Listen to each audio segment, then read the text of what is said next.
Hey, architecture firm owners and emerging leaders. Get ready for unparalleled insight into the development of a world-class architecture firm and a worldwide organization driving the digital transformation of the design and construction industry. With Build Smart, the podcast that's changing how our profession operates. We share the incredible stories behind innovation in the building industry with my friend and co-host, Patrick McLeamy, FAIA, former CEO of the international architecture firm, HOK. You know, Yamasaki's office or firm lasted during his lifetime. And when he passed away, I think that was the end of the Yamasaki office. Helmut did not want that. He wanted a firm that would live out and grow beyond the founders. In Season 1, discover the untold stories behind HOK's meteoric rise, from 150 employees in St. Louis to a powerhouse with over 1,900 staff members and 27 offices worldwide. You know, they weren't as polite as the Kojima people. That was just boom. And anytime you have a creditor, whether it's Kojima or the bank, that wants their money, unless you can raise money someplace else, you are out of business. Bankrupt. And hold on tight for Season 2, where Patrick takes us on a new adventure as chairman of Building Smart International, shaping the future of digital transformation in the design, construction, and operation of built assets. Ian Howell, Ken Harold, and I, Ken was my technical representative from HOK. The three of us took a tour of Europe of 5 cities in 5 days. Very busy time. Simply follow the link in the show notes to subscribe to Build Smart now and uncover lessons that will transform you and your architecture firm.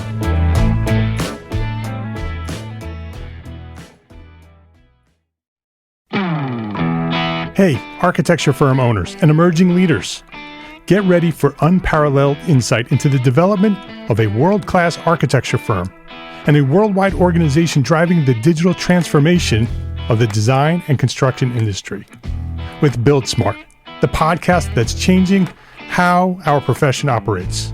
We share the incredible stories behind innovation in the building industry with my friend and co-host, Patrick McLeamy, FAIA, former CEO of the international architecture firm, HOK. You know, Yamasaki's office or firm lasted during his lifetime. And when he passed away, I think that was the end of the Yamasaki office. Helmut did not want that. He wanted a firm that would live out and grow beyond the founders. In Season 1, discover the untold stories behind HOK's meteoric rise, from 150 employees in St. Louis to a powerhouse with over 1,900 staff members and 27 offices worldwide. You know, they weren't as polite as the Kojima people. That was just boom. And anytime you have a creditor, whether it's Kojima or the bank, that wants their money, unless you can raise money someplace else, you are out of business. Bankrupt. And hold on tight for Season 2, where Patrick takes us on a new adventure as chairman of Building Smart International, shaping the future of digital transformation in the design, construction, and operation of built assets. Ian Howell, Ken Harold, and I, Ken was my technical representative from HOK. The three of us took a tour of Europe of 5 cities in 5 days. Very busy time. Simply follow the link in the show notes to subscribe to Build Smart now and uncover lessons that will transform you and your architecture firm.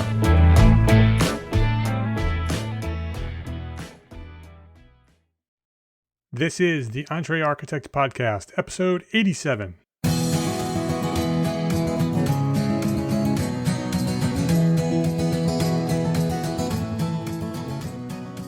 Welcome back to the EntreArchitect Podcast. My name is Mark R. LePage, and this is the podcast dedicated to a successful life as a small firm architect. Whether you have plans to someday start your own firm, whether you're in the process of launching a startup, or you might be an experienced small firm architect just trying to make a difference, this podcast is for you.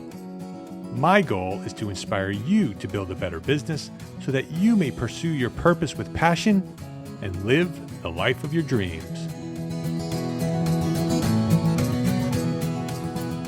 Once you have all your fundamentals in place, Your branding is nailed, your marketing is set up, your sales system is bringing in consistently new work.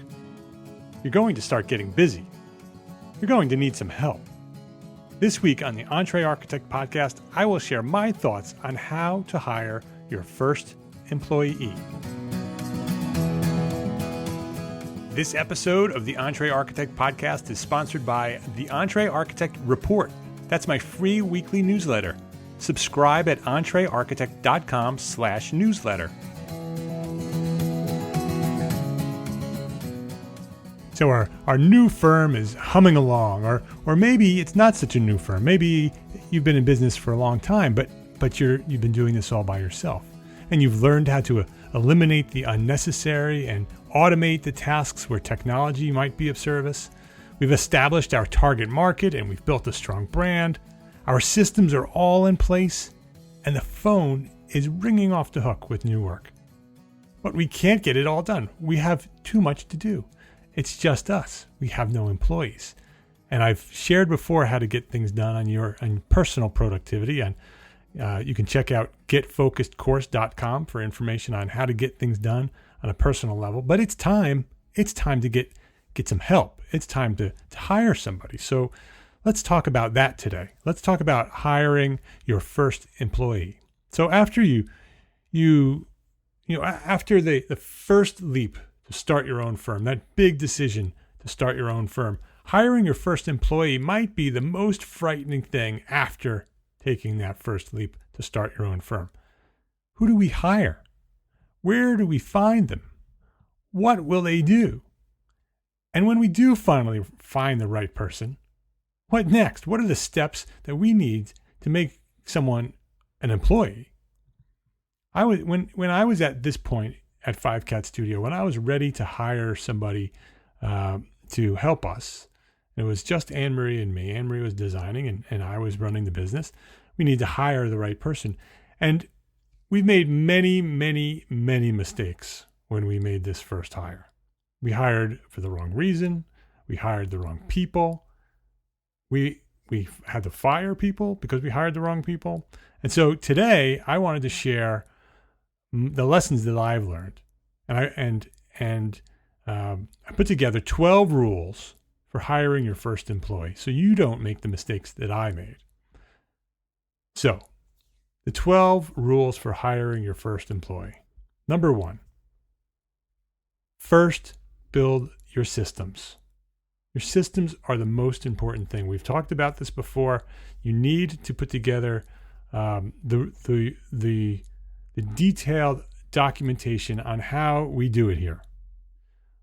You need an operations manual for the role that you want to hire for. You want to clearly understand yourself, how you do the work you do, and put together in a written documentation on how you do that. And so that's the first step. Before you even start looking for an employee, before you do anything else, the first step is to get prepared. And you get prepared by building your systems. You need to have your marketing systems and your sales systems and your CAD systems and your answering the telephone systems and how you open the office systems, and everything that you do should be documented. And so the first rule in hiring your first employee is to build your systems first. Number 2, hire for a role, not a task. So we may get frustrated in the things we're doing and maybe need somebody to draft, right? And that's very often the first thing that you think you need. You want to design, you want to hand it to somebody and have them draft. But drafting is a task. You want to hire a role. You want to understand, you want to hire a person to come in and take over a section of the things you do. You have many hats as a sole proprietor or small firm architect. You are doing everything. And each one of those hats is a different role. And so you need to take one of those hats with a documented system and hand it to somebody else. So what role do you need most to replace? Now, that's a very tricky question. I want you to start by focusing on your strengths. What are you good at? and then hire to fill in your weaknesses. That may not be the task that you thought you wanted to hire for, but in the long run, you're going to hire the right person if you focus on your strengths and hire to fill in your weaknesses. For your first hire, this is another rule. This is actually not a rule, but this is a tip. For your first hire, and this is a mistake I made, hire the highest level person you can afford. And I know all you interns are listening and hearing me say that. The more established firms will hire you. A sole proprietor or a very small firm that's going to start with their first hire should not be an intern. It should not be a draftsman.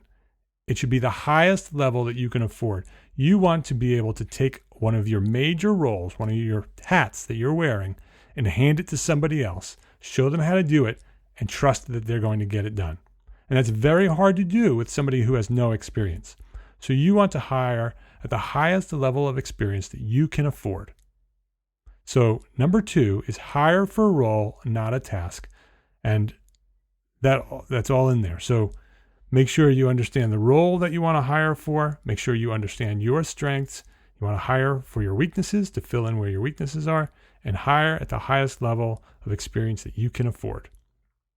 Number 3. Now, when you're looking for the right person, number 3, the third rule is ask your local networks for referrals. Everybody always asks me at EntreArchitect, where do I find the right person? Well, I've tried many different places. I've hired good people on Craigslist. I've hired good people from the online job boards like monster.com and other job boards. Newspapers, I'm pretty sure newspapers still have want ads in them. I'm not sure anybody's using them anymore. But you should be building your social media network. I've been talking about this as well. And you have a local network. And I believe the best people come from your local network, your AIA meetings, and the relationships that you're building and sharing with other architects. Those trusted connections that you've made, your local network is the best place to find the right person, because you're going to describe what you need, your role that you've decided that you're going to hire from step 2, rule 2. You're going to say, okay, this is the role that I want to fill. Do you know somebody who can fill that? And that person, the people that you trust, can then say, oh, I know that person. That's a perfect position for this person. And that will get you much further along in the hiring process than shooting in the dark with an ad in Craigslist or monster.com or some other social media network. So ask your local network for referrals is number 3. Number 4, you probably heard other people say this, and I'm going to repeat it. Number 4 is hire slow and fire fast. This is a lesson that I've learned over the years. You need to take your time when hiring an employee. An employee it's going to become one of your most expensive expenses. It's going to be one of your highest expenses is payroll. And so you do not want to make a mistake here. And you also want to make sure that you're planning out your hiring. And so you're not hiring based on urgency. You're seeing the work coming down the line, and that you're hiring for the work coming your way. So hire slow and fire fast. This requires more than one interview. You should not just, schedule an interview, have them come in, check off the boxes. Oh, I like this person, and send them, an invitation to come join your team. It should be more than one interview. The first interview is sort of a get to know you meeting. They should come in. They should do all of their things that they need, show you the resume, talk about, the typical interview questions, at a table, face-to-face, one-on-one. Then a second interview might be spending a day with you. Come in, hang out with me for a little while. I'll take you on a tour of all our work. I'll show you all our projects. I'll show you the contractors, introduce you to the contractors. Take them on a tour. Spend the day with them. Buy them lunch. You want to get to know these people. Again, this may be a big investment of your time in this one day of spending time with somebody you may not hire. But this is going to bring out the real personality in these people. You can have conversations with them and really understand who they are and where they're coming from, because you want to make sure that they are compatible with you. You want to share your vision and share your mission for your firm with them, which you should already have in your business plan. Explain to them why you're doing what you're doing and make sure they understand that, and make sure that they are compatible with your future plans and your mission and your vision. They may have a very different idea of where they want to be and where they want to go. And if what you're describing doesn't work with them, then they're not the right person for you. And you want to make sure that your personalities are compatible. You don't want to sit down with somebody for lunch and feel uncomfortable being with them just because of their personality, just because it's not compatible with yours. So you need to take your time with this. You need to take your time in hiring. Number 4 is hire slow and fire fast. The fire fast part is sort of the other end. Once you do hire somebody, if you know you made a mistake, you need to get rid of them quickly. And don't waste your time trying to make things work when you know they're not going to work. So number 4 is hire slow, fire fast. Number 5, perform a background check. This could be as simple as a Google search, check social media.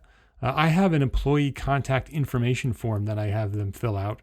And it asks their name and their legal name, so you understand what their legal name is, their birthday.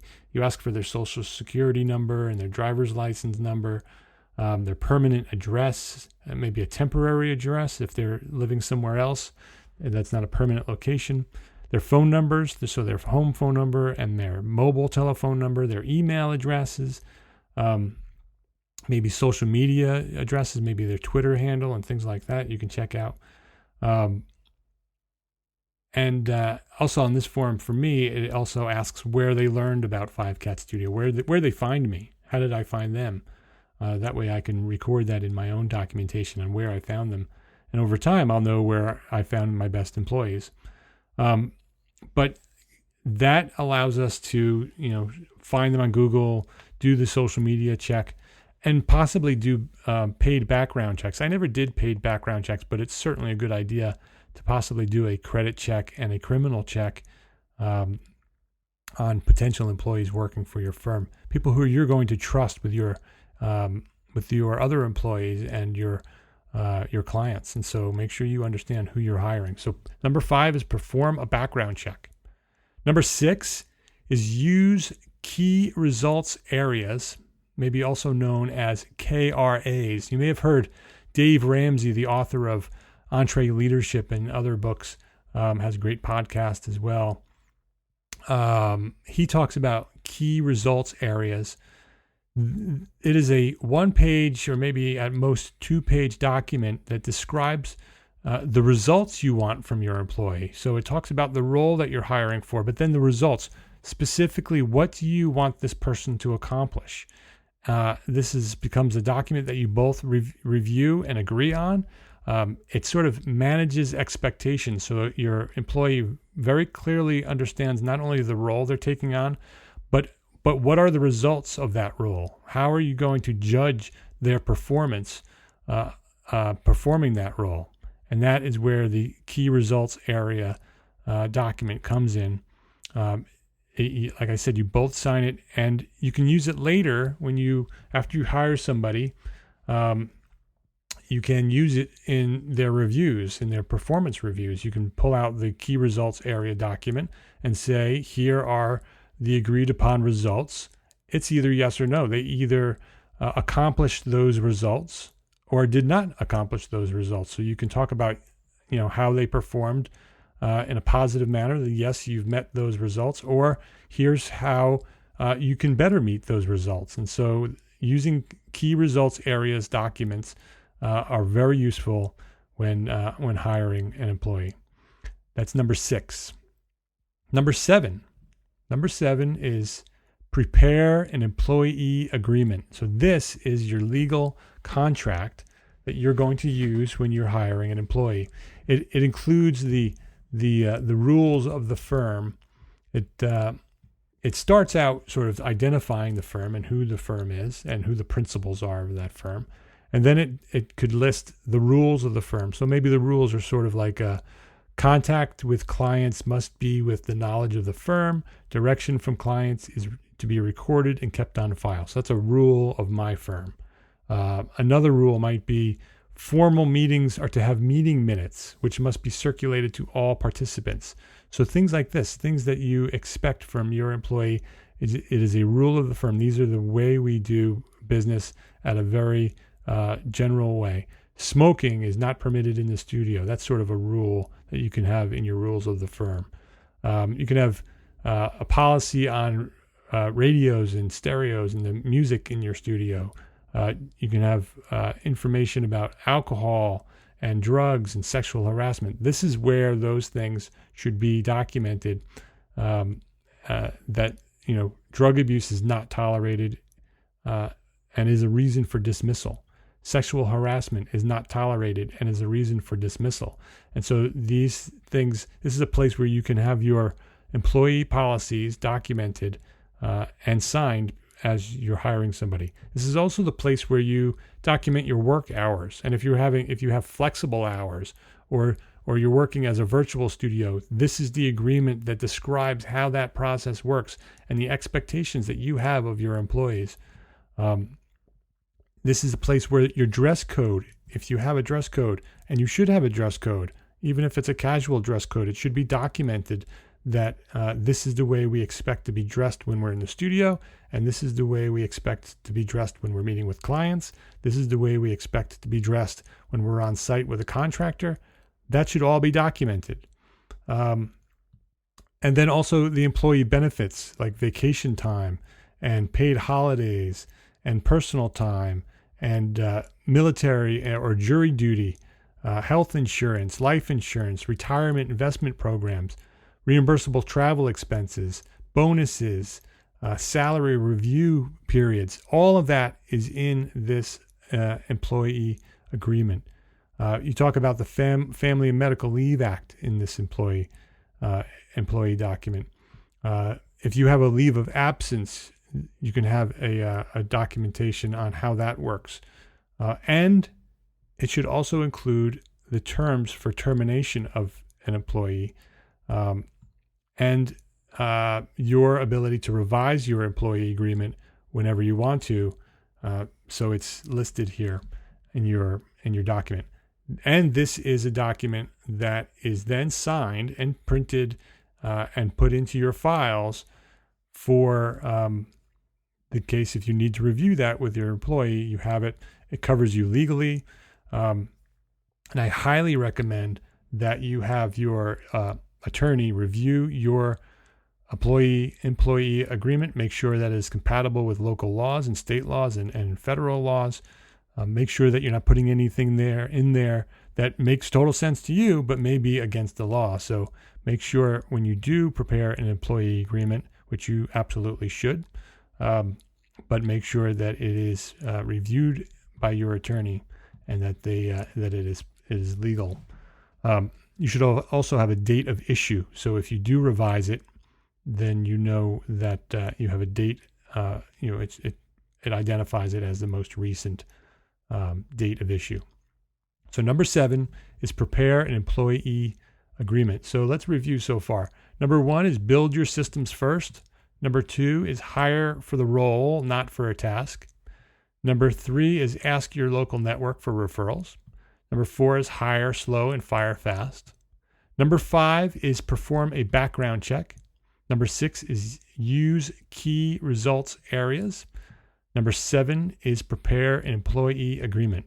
And number 8 is complete tax documents.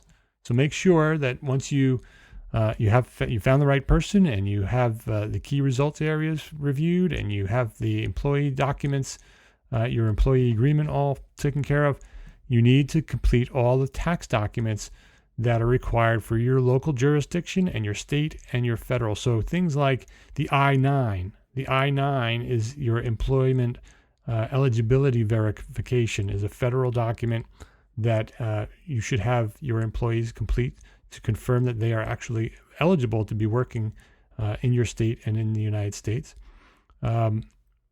The W-2, everybody knows the W-2. That is the wage and tax statement. There is a form that you fill out to confirm the way you want or the way your employee wants your withholding to be managed. And so documents like that, I don't know all of the forms that you need, but I make sure that you consult your CPA or your tax attorney and confirm that you have all your bases covered here, because these are legal binding documents that you are required as an employer to have completed and have on file. And so make sure that you've completed all your tax documents for your county, your state, and your federal jurisdictions. So that's number 8. Number 9, start with a trial period. So when I hire people, and I haven't hired people in a long time because now we're a virtual studio, so we're working with a lot of freelance consultants. But when I brought on new employees, I started with a trial period. So when I finally found the right person and I wanted to hire them, I hired them, but it was with an agreement that they were going to have a trial period, sort of a probation period.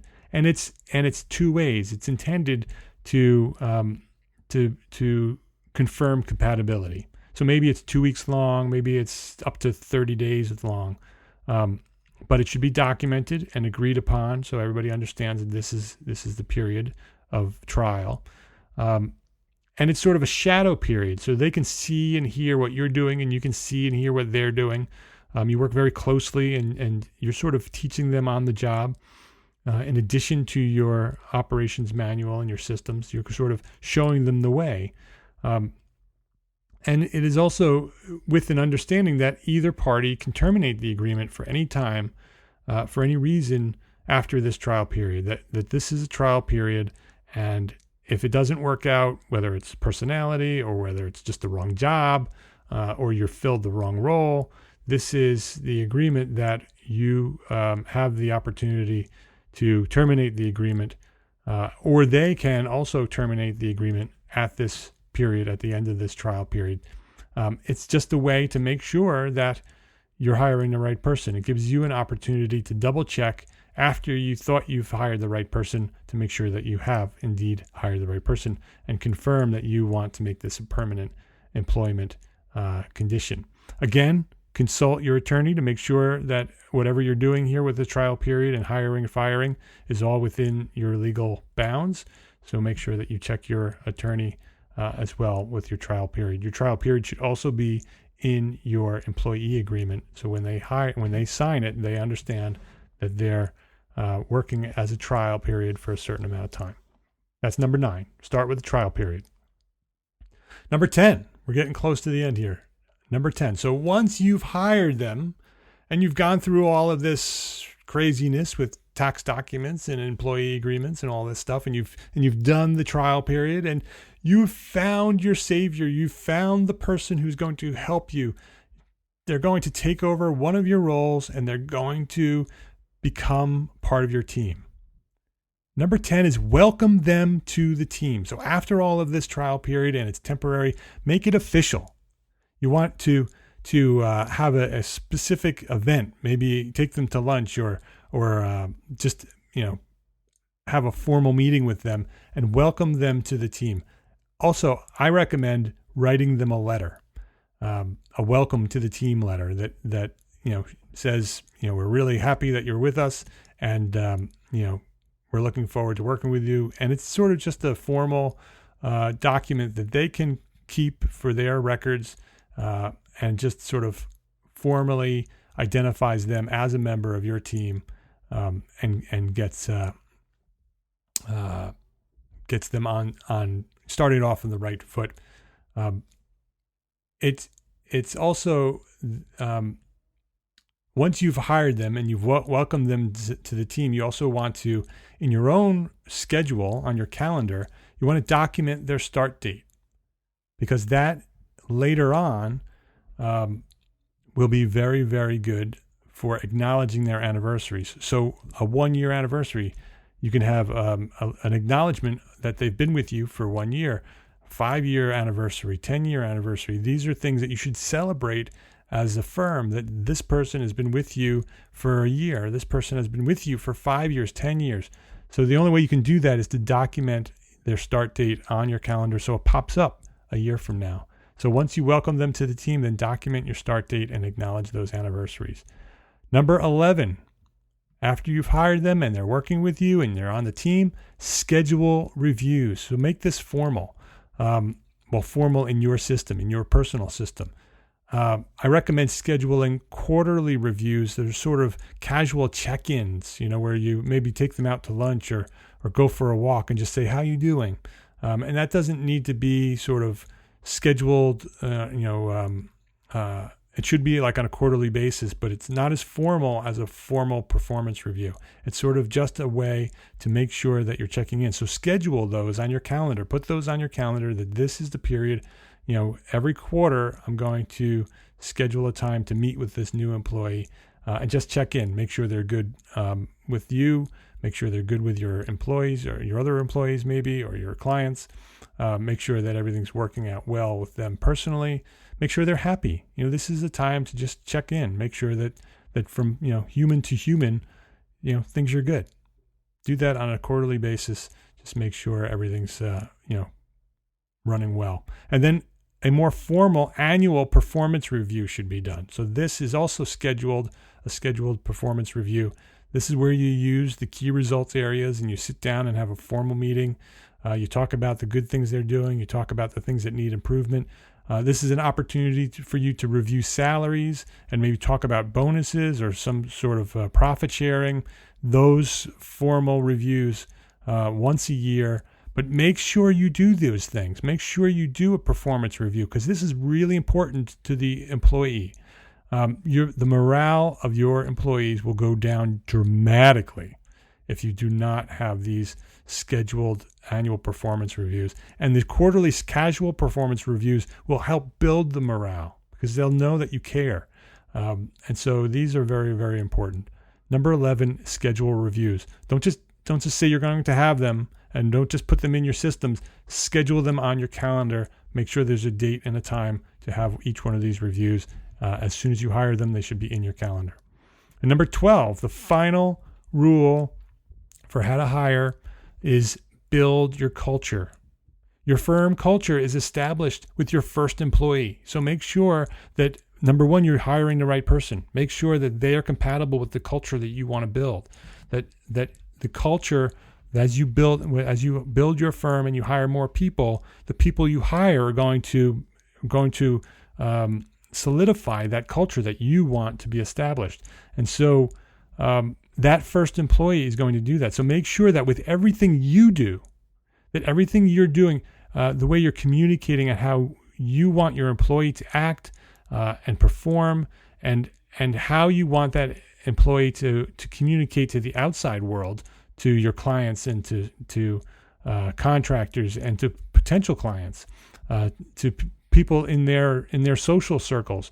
You want to make sure that that your story is being told, your branding is being told, that your culture that you want to establish in your firm happens with that first employee. So make sure you understand that and that you're cultivating that.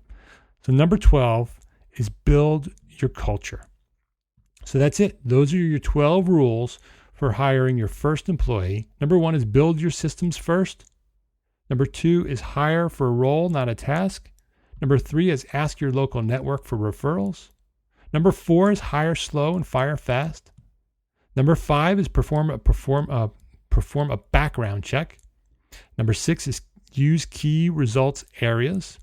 Number 7 is prepare an employee agreement. Number 8 is complete tax documents for your county and state and federal. Number 9 is start with a trial period. Number 10 is welcome them to the team. Number 11 is schedule reviews, get them on your calendar. And number 12 is build your culture. So I hope that helps. I hope you can learn from the lessons that I've learned. Use these 12 rules for hiring your first employee and maybe your next employee. Maybe you have 10 employees already, and maybe this list will help you find the next right person for your small firm. if you would like to leave a review for this show, please go to EntreArchitect.com/iTunes. Or in iTunes, if you just find yourself there, just search for Entrepreneur Architect and my name will pop up. My little logo will be there, waiting for you to send a review to the rest of the world about EntreArchitect Podcast. But even more important to me is that you share this with everybody you know. Share with a friend. Because we're only growing because you are sharing. So go to your email right now, send a link to EntreArchitect.com/episode 87. Send a link for that link, EntreArchitect.com/episode 87. Send it to everybody you know. Send it to all your architect friends. Send it to all your non-architect friends. Anybody who might want to listen to my voice talk about architecture and business and all the things that go in between it. Share a tweet. Put it on Facebook. Get the word out. I appreciate your support so much for what I'm doing, and I thank you for spreading the word about EntreArchitect.com and the Entrepreneur Architect Podcast. Show notes and a link to download this very special, unique episode of the Entrepreneur Architect Podcast may be found at EntreArchitect.com/episode 87. And just a reminder, when you subscribe to the EntreArchitect Report, that's my free weekly newsletter, I'll send you a short, easy-to-read email every Friday morning with a direct link to both the weekly blog article and each of these weekly podcast episodes, so you won't miss a thing. So you won't even have to subscribe on iTunes or anything. That's just a little secret. You could just reserve your spot on your free weekly email, and I will send you a link. I'd like you to subscribe on iTunes as well, but if you don't want to do that, just subscribe to the newsletter, and I'll send you a link every week. And I'll also talk about sort of my behind-the-scenes life as a small firm entrepreneur architect. If you're not already a subscriber to the newsletter, you can quickly sign up at EntreArchitect.com/newsletter. That's easy to remember, EntreArchitect.com/newsletter. And before we go, I'm going to share my quote of the week. This one is by Mark Twain. 20 years from now, you will be more disappointed by the things that you didn't do than the ones that you did do. So throw off the bow lines, catch the trade winds in your sails, explore, dream, discover. My name is Mark R. LePage, and I am an entrepreneur architect, and I thank you so much for listening to this episode of the Entrepreneur Architect Podcast. See you next week.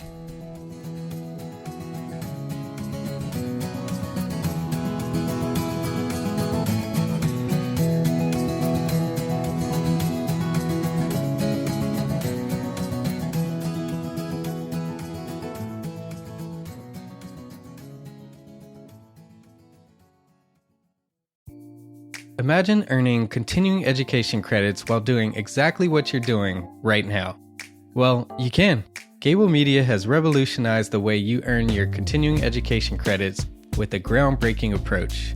Forget running around town and scouring the internet for credit-worthy courses. Fulfill your CE requirements effortlessly by listening to engaging podcasts just like the one you're listening to now. Our podcasts are designed to educate, entertain, and inspire, all in a user-friendly environment. But wait, there's more. Architects, Gable Media is also approved as an AIA continuing education services provider. Upon completion, we handle everything, from reporting your hours directly to the AIA to storing your certificates in your personal Gable Media profile for your self-reporting needs. So follow the link in the show notes and start earning your credits in the most innovative and entertaining way possible with Gable Media. Attention architects and creative minds, get ready to supercharge your brand with Build Your Brand, the podcast that's unlocking the secrets of branding success for creatives. Hey there, it's Mark R. LePage, founder of EntreArchitect, and I'm inviting you to join my friend, architect marketing expert Jeff Eccles at Build Your Brand podcast, where he explores the captivating stories of the world's top brands and transforms their lessons into powerful moves for small firm architects and creatives like you. In Season 1, Jeff shares the thrilling tale of Southwest Airlines, where he dissects their journey to the summit and distills it into strategies tailor-made for you. It's important to keep in mind that companies like Southwest compete in the real world, just like you, and face real-world challenges, just like you. You might be surprised at how similar those challenges are to the struggles that you grapple with on a day-to-day basis. Don't miss out on your blueprint for success. Subscribe, tune in, and let's build your brand together. You may have noticed that the very best brands in the world are also known for having somewhat unique corporate cultures. That's often the glue that holds everything together when they encounter those rough spots. We don't do it because it inconveniences the passengers to whom we are primarily dedicated, the short-haul, frequent flyer. Follow the link in the show notes to subscribe to Build Your Brand today. Remember, no matter the size, the journey's the same. Your brand's journey to the top starts here.